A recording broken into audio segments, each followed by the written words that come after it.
বর্তমানে বাংলাদেশের জনপ্রিয় ব্লগারদের মধ্যে একজন হলেন রাকিব হোসেন।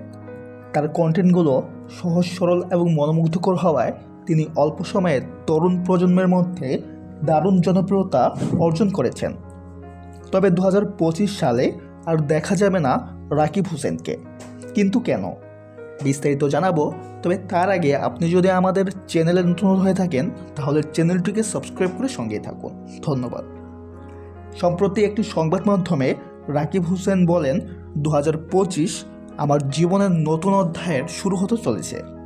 হয়তো আপনাদের আর নিয়মিত সঙ্গ দিতে পারবো না, তবে আমার ভালোবাসা সবসময় আপনাদের জন্য রইল। এমন সিদ্ধান্ত হাজারো প্রশ্নের জন্ম দিয়েছে। ব্যক্তিগত জীবনের কোনো ঘটনা নাকি পেশাগত জীবনের নতুন কোনো বাঁক? তো ভিউয়ার্স, এই বিষয়ে আপনার কি মতামত কমেন্টে জানাতে ভুলবেন না। দেখা হচ্ছে পরে কোনো ভিডিওতে। সবাই ভালো থাকবেন। ধন্যবাদ।